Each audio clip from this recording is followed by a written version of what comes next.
Boa noite a todos. O Tato hoje falou sobre crise, falou sobre oportunidades, né?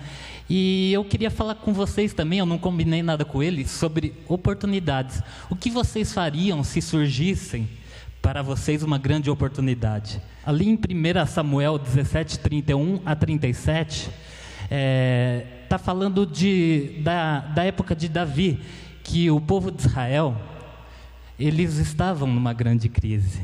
Os filisteus queriam tomar as terras deles, né? E nós sabemos que a crise veio pelo fato de eles se afastarem de Deus, né? Nós acreditamos que na nossa nação também essa crise é pelo fato de todo mundo estar afastado de Deus. Aí as crises vêm, né? E todo mundo sabe a história de Golias, que Golias ficou afrontando o povo de Israel, ficou afrontando a Deus, ficou afrontando o Deus dele, e Davi se incomodou com aquilo, né? E Davi, ele chegou a Saul, ali é quando Davi chega a Saul, e ele chega para Saul e fala assim: Saul, não desfaleça o coração de ninguém por causa dele, porque ninguém queria enfrentar aquele gigante, todo mundo ficou com medo, igual hoje, todo mundo está com medo dessa crise. E Davi chegou a Saul e falou: não desfaleça ninguém, eu enfrento aquele gigante. Porém, Saul chegou a Davi e ele falou: puxa, mas você é apenas um menino pequenininho, e ele já é um gigante, ele é um guerreiro há muito tempo, como você vai enfrentá-lo, né? Daí Davi chega para Saul e falou assim: eu, quando era pastor de ovelha com meu pai, eu enfrentei urso e enfrentei um leão, e acabei com a vida deles, e tomei as ovelhas de volta. Você acha que eu não vou enfrentar esse gigante? Então daí Saul abençoou e falou: Deus seja contigo, né? E Davi, ele não perdeu a oportunidade. Ele já tinha sido ungido rei, ele sabia que Deus estava com ele, porque ele já tinha sido ungido rei.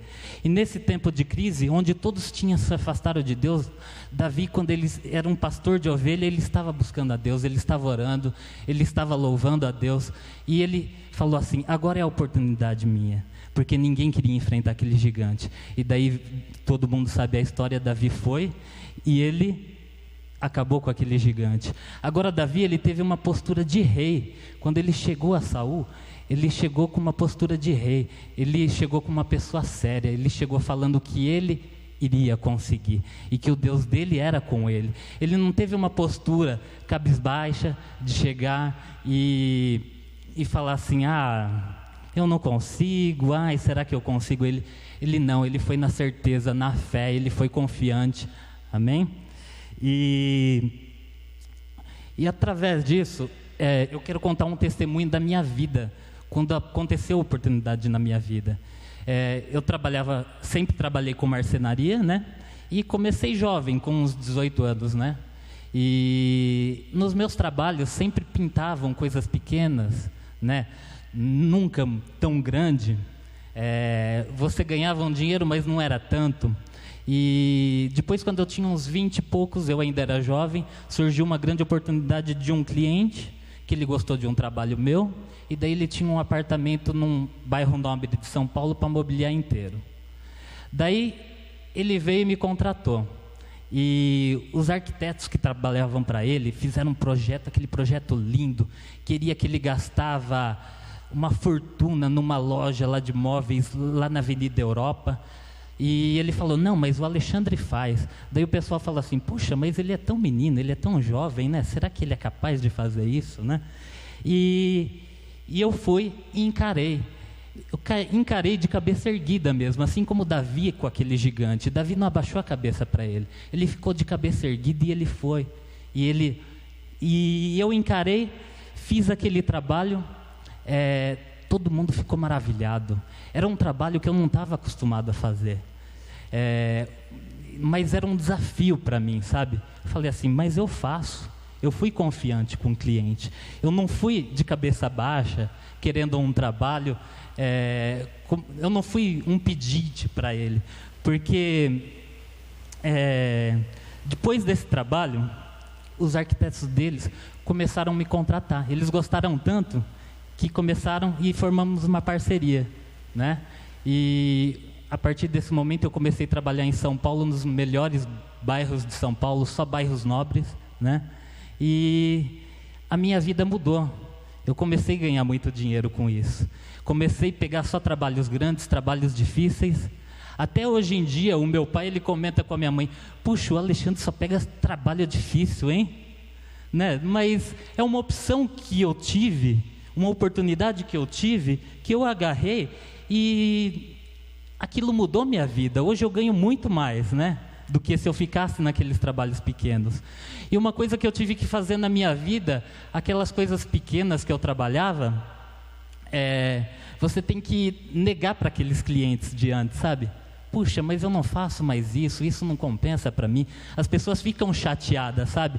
Mas chega uma hora que você tem que manter um foco, né? Ou você parte para o grande, né? E deixa as coisas pequenas para o lado, né? E muda a sua vida, você começa a ganhar mais dinheiro, você começa a ter um padrão de vida melhor, ou você vai se atrapalhar todo. E eu resolvi isso, né? Porque eu acredito que você querer ganhar mais, você orar a Deus, pedir para você ganhar mais, você pedir a Deus para abençoar a sua empresa, você pedir a Deus para multiplicar os seus bens, pedir a Deus para te dar mais conforto, isso não é pecado. Deus, Ele quer isso para nós. Às vezes eu acho que a gente tem um pensamento muito pequeno e a gente tem que passar a pensar mais alto, sabe? E querer coisas maiores. E daí, tanto é que Davi, vocês veem Davi, Deus o transformou como rei, ele ficou rico, né? Ele ficou como rei da nação. E depois de Davi, veio Salomão. E Salomão não pediu a Deus dinheiro e Deus falou assim: já que você não me pediu dinheiro, então eu vou te dar mais. Então vocês acham que pedir para Deus te abençoar financeiramente é pecado? Não é. Se Deus abençoa Salomão mais ainda, assim, do que ele não precisava, não é verdade? E então nós temos que mudar o nosso foco de dinheiro. Nós não temos que ter preconceito. Puxa, será que eu estou sendo ganancioso? Puxa, será que eu só estou pensando em dinheiro? Você não é. Você não está colocando dinheiro acima de Deus. Porque, primeiramente, você está pedindo para Deus te abençoar financeiramente. Se você está pedindo para Ele, você está se prostrando a Ele. Isso significa que Ele é primeiramente na sua vida, né? E depois as bênçãos que Ele te dá. E o dinheiro é assim como qualquer outra coisa. Hoje, na minha vida, eu não vivo mais sem Jesus. Ele é o Senhor da minha vida, em todas as minhas áreas, não só financeira, como na saúde, como na minha parte familiar, né? Como no meu ministério, como na igreja. Eu sou totalmente dependente dele. Nós temos um Deus grande, um Deus abençoador. Nós temos que acreditar nisso. E se Deus mudou a minha vida, Ele vai mudar a vida de cada um que está aqui também. Eu faço parte do Eagle já há 8 anos. E nossa, se eu falar o testemunho de tudo que Deus tem feito na minha vida, a vida que eu levo hoje, nossa, como eu dou graças a Deus. E eu acredito que vai fazer na vida de cada um aqui, em nome de Jesus. Amém? Que Deus abençoe a vida de todo mundo aqui.